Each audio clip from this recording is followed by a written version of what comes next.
भूयिष्ठेषु जीवेषु कृपा परत्वं माध्यस्थभावं विपरीतवृत्तौ सदा ममात्मा विदधातु देव। देवादिदेव शासनेश महाप्रभु को भाव वंदन नमः। परम श्रद्धेय परम उपकारी आत्मज्ञानी सद्गुरुदेव पूज्य शिवाचार्य भगवान परम श्रद्धेय परम उपकारी परम ज्ञानी पूज्य गुरुदेव श्री जी एवं पूज्य गुरुनिवर्य महाराज के चरणों में भाव वंदन नमन। आप सभी भव्य आत्माओं की भव्यता को मेरा प्रणाम स्वीकार। गुरु कृपा से जो कुछ भी सीख पा रही हूँ उसे कुछ देर आपके समक्ष रखने का प्रयास करूँ। धर्म प्रेमी बंधुओं, माताओं एवं श्रद्धाशील बहनों, हमारा विषय चल रहा है आकृति और प्रकृति से संबंधित आकार से। जैसा आप आकार दोगे वैसी ही संस्कार बने। जैसे किसी फैक्ट्री के अंदर, किसी मैन्युफैक्चरिंग यूनिट के अंदर हम कुछ डालते हैं, कोई रॉ मटेरियल डाला, जैसा आपने डाला हूबहू जैसा आप चाहते हैं, जो उसका सांचा है, मॉड्यूल है, मॉड्यूल के अंदर डाला और वैसा ही प्रोडक्ट आपको सामने नजर आएगा। अपने बच्चों को कार दो या ना दो, लेकिन संस्कार जरूर दो। ये मेरे पूज्य शिवाचार्य भगवान का एक और कहना है, अपने बच्चों को खूब पढ़ा लिखाओ, लेकिन इतना भी मत पढ़ा लिखा देना कि वो बच्चे कल को तुम्हें ही नालायक समझने लगे। उन्हें इतना लायक भी मत बना देना कि कल को वो तुम्हें ही नालायक समझने लगे। जैसी आकृति वैसी प्रकृति। समुद्र शास्त्र के अनुसार अलग अलग अंगों के संबंध में वर्णन आता है। भाई फला अंग यदि इस प्रकार का है, ये दिल यहाँ पर है, या ऐसा चेहरा है, त्रिकोणा चेहरा है, चतुर्भुज चेहरा है, अलग अलग महत्व है उसका। व्यक्ति के संस्कारों का पता उसके आकार से पता चल जाता है। एक सत्य घटना, कोई कपोलकल्पित घटना नहीं है, कोई इमेजिनेशन भी नहीं है, ये सत्य घटना है, यथार्थ सत्य है, पुणे की घटना है। एक लड़की को प्रेम हो गया, एक लड़का उसकी खिड़की के बाहर रोज खड़ा होता था। उस लड़की को कुछ दिन तो वो खिड़की बंद कर देती थी, लेकिन धीरे धीरे वो लड़का उसे लगातार एक बाइक पर दोपहर के समय 12 से 2 के बीच का समय होता था, वो लड़का देखता रहता। लड़की के मन में एक बात आई कि सच में इस व्यक्ति को मेरे से सच्चा प्रेम है, इस व्यक्ति को मेरे से सच्चा प्रेम है। और वो लड़की भी धीरे धीरे उसकी ओर झुकने लगी और उसे देखने लगी। शास्त्र के अंदर राम का बड़ा जिक्र आया है। चौथे महाव्रत मैथुन व्रत के अंदर भी ब्रह्मचर्य के संबंध में जिक्र आया है। दृष्टि राग का, शब्द राग का, स्पर्श राग का। दृष्टि से भी राग उत्पन्न होता है, शब्दों से भी राग उत्पन्न होता है और स्पर्श से भी राग उत्पन्न होता है। देवी देवताओं के प्रति राग भाव भीतर आने से भी राग उत्पन्न होता है। लेकिन ज्ञानी जन फरमाते हैं राग और द्वेष से भी ऊपर वीतराग स्वभाव के अंदर तुम उत्पन्न हुए हो और बीतरागी हो, निश्चय से तुम बीतरागी हो, निश्चय नए की अपेक्षा, व्यवहार नए की अपेक्षा से भी तुम मानव हो, लेकिन निश्चय नए की अपेक्षा से तुम सिद्ध बुद्ध और मुक्त हो चुके हो। उस लड़की को प्रेम हो गया, दृष्टि राग, देखने मात्र से। इसीलिए प्राचीन समय के अंदर जो संत मुनिराज होते थे, वो आंखों से लगभग उनकी जो नजरें होती थी, वो नजरें झुकी हुई होती थी। बहुत सारे संतों ने ऐसा संकल्प लिया हुआ है। आज वर्तमान में भी ऐसा देखने में हमें बहुत सारे साधु संत मिल जाते हैं। राजस्थान की परंपरा के एक संत हुए हैं श्री शालिभद्र मुनि जी महाराज, जैन परंपरा के। वो किसी की तरफ दृष्टि टिकाकर नहीं बातचीत करते। हमारे पूज्य छोटे महाराज श्री सीएल श्री जी महाराज, कभी आपने किसी भी व्यक्ति ने उनको दृष्टि के अंदर दृष्टि डालते हुए वार्तालाप या संवाद करते हुए नहीं देखा होगा। ये भी अपनी एक साधना है।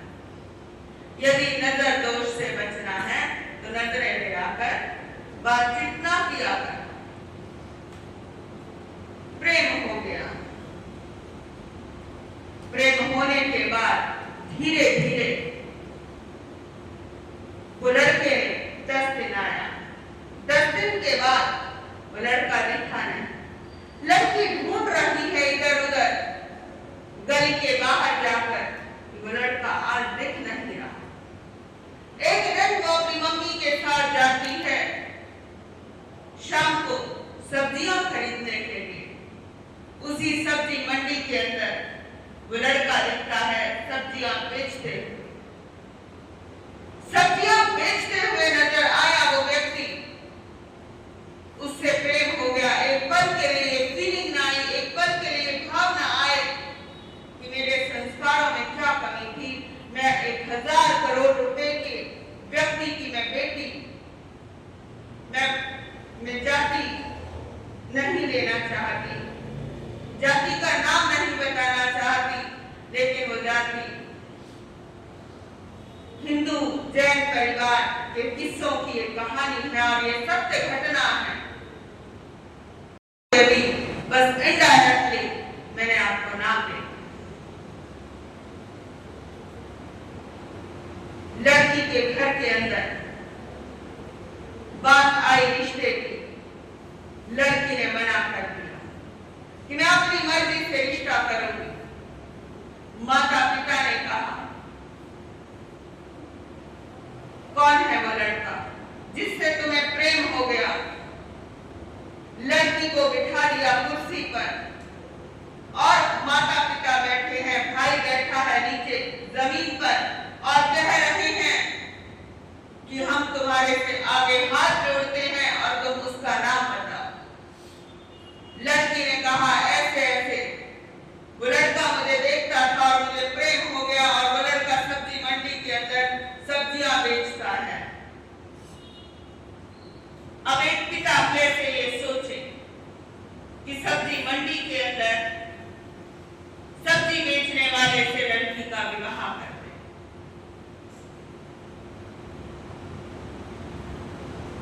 लड़की को खूब मनाने की कोशिश की, लेकिन लड़की नहीं मानी।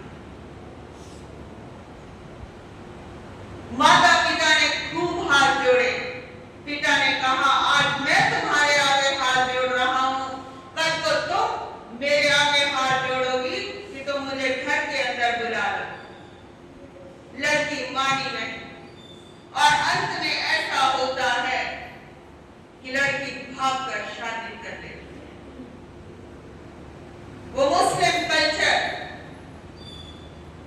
जिस समय उस लड़की को बहलाया गया, फुसलाया गया, उस समय हाथ के अंदर कलावा बांधा हुआ था और माथे पर तिलक लगा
अब वो लड़की एक ऐसे परिवार में जन्मी थी जहां पर एक चींटी को भी ना मारा जाता था और वहां पर विवाह कर लिया जोर जबरदस्ती से, जहां पर संस्कार कैसे थे, बिल्कुल ही विपरीत संस्कार थे। अब लड़की के मुंह के आगे सारे रिश्तेदार बैठे हुए हैं, उसके इर्द गिर्द उसकी सास भी बैठी हुई है। वो लड़की कहती मैं नहीं खाऊं। उसका पति उसे आंख दिखा रहा है कि खाना पड़ेगा। नहीं मैं नहीं खाऊंगी। सारे रिश्तेदार, वो भागने की कोशिश करती है, सारे रिश्तेदार उसे पकड़ लेते हैं और पकड़ने के बाद दो ने पकड़े उसकी टांग और दो ने पकड़ा उसका हाथ और गले के अंदर मुर्गी की टांग, उसी के सामने ताली काटी और ताली मुंह के अंदर। जिस महिला ने ऐसा कभी देखा ही नहीं और ऐसा खाना पड़ रहा है, जरा चिंतन।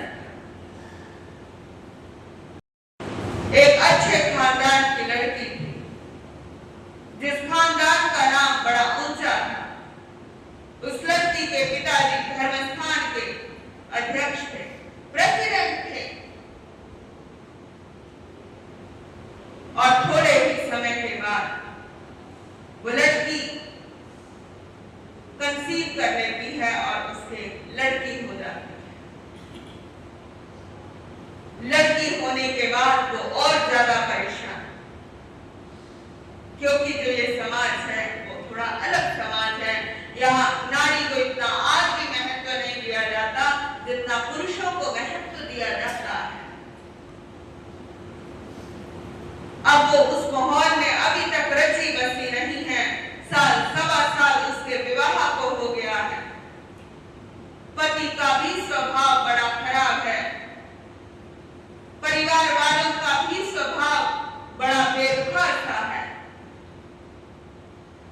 लड़की एक दिन बड़ी परेशान हो जाती है जब उस लड़की को कहा गया कि आज तुम्हें ताजा मुर्गा काटना है और सबको परोसना है।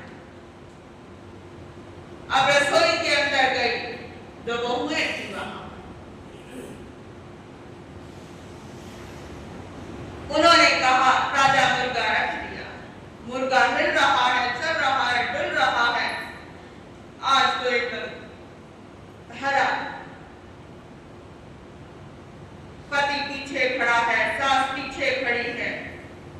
काटो काटो। लड़की मान नहीं रही, मान नहीं रही। जिस लड़की ने कभी खून की धार हटना देखी और वो खून बहता हुआ देख ले, किसी जीव की वेदना को ना देखा था। जब मुर्गे को काटा जाता होगा तो अंदर बहुत सारे चीखें, वेदनाएं, कर्म क्रंदन वो पेट के अंदर ले लिया जाता है।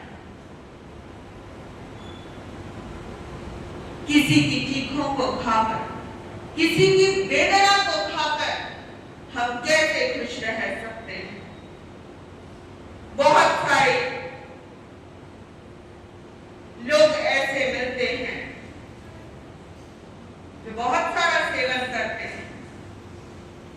यहाँ तक कि उत्तराखंड के अंदर हमारा देहरादून प्रवास तक हमारा जाना हुआ और वहां पर देखा सुअर तक का मीट बिकता है।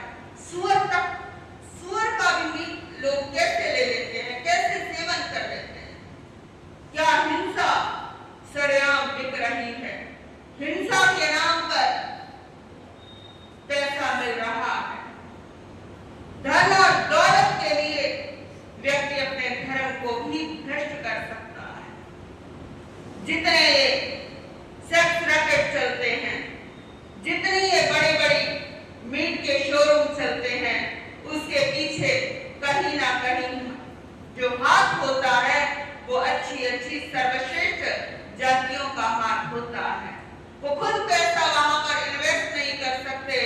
लेकिन इनडायरेक्टली दूसरों से वहां पर पैसा इन्वेस्ट कराते हैं।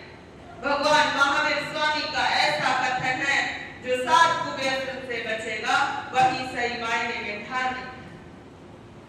शिकार ना खेलना, जुआ ना खेलना, चोरी ना करना, परस्त्री गमन ना करना, वेश्यागमन ना करना, मांस और मदिरा का सेवन ना करना, सही मायने में वही धार्मिक व्यक्ति है जो व्यसनों से दूर है। लेकिन आज व्यक्ति सोचे, जरा चिंतन करे, अधिकांशतः व्यक्ति इस दुनिया की अगर हम एवरेज निकालें, 90% व्यक्ति जो है कहीं ना कहीं सट्टे के अंदर, जो वैलिड सट्टा है ना, जो सरकार ने भी जिसे वैलिड कर दिया है, मोबाइल के ऊपर क्या करते हैं, सट्टा खेलते हैं। ये कोई धार्मिक इंसान के लक्षण नहीं, ये कोई एक सच्चे अच्छे इंसान के भी लक्षण नहीं है। कम से कम ऐसी चीजों से तो हमें बचना ही चाहिए जो हमारे घर को बर्बाद कर दे। अब उस लड़की की बात पर आते हैं। वो लड़की जैसे ही वो मुर्गा काटती है, मुर्गा कट जाता है, लोगों का, घर के लोगों का ध्यान उस मुर्गे के ऊपर हो जाता है और वो लड़की वहां से भाग लेती है, अपनी लड़की को लेकर गोद में उठाई, गिरती पड़ती खून के अंदर एकदम लथपथ है, क्योंकि कभी भाग कर जा रही है, परिवार वाले उसका पीछा कर रहे हैं, आसपास ही मकान है, लगभग 2-2.5-3 किलोमीटर के अंदर अंदर उसके पिताजी का, पिता घर के बाहर पहुंचती है। मेरे से बहुत बड़ी गलती हो गई, मुझे माफ कर दो। अब माता पिता कहते हैं कि अब पछताए होत क्या, जब चिड़िया चुग गई थी। अब पछताए होत क्या, जब चिड़िया चुग गई थे, अब तो सब कुछ हो गया, अब हम क्या करें। तेरा और हमारे घर का आना जाना हमने बंद कर दिया था, हमने कहा था तुम्हें इस रास्ते की और तुम अब वापस ना देखना, और तुमने उस समय बड़े कॉन्फिडेंस से कहा था कि मैं कभी इस रास्ते की ओर नहीं देखूंगी, बस इस समय मुझे वही लड़का चाहिए। देखिए अपनी हालत, माँ की ममता होती है। बच्चा चाहे 100 गुना कर ले, लेकिन एक माँ का डर एक ऐसा डर है, माँ फिर भी अपने बच्चे को गले से लगा लेती है।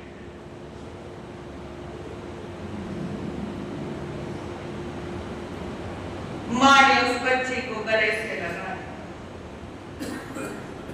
रख लिया अपने घर में। लेकिन ये एक लड़की की ऐसी घटना नहीं है, ये बहुत लव जिहाद के नाम पर बहुत कुछ दुनिया के अंदर फैलता जा रहा है। हिंदुओं की बेटी के लिए 15 लाख रुपए उन्होंने दाम रखा हुआ है। एक जैन परिवार की बेटी के लिए 25 लाख उनका धर्मगुरु उन्हें देता है।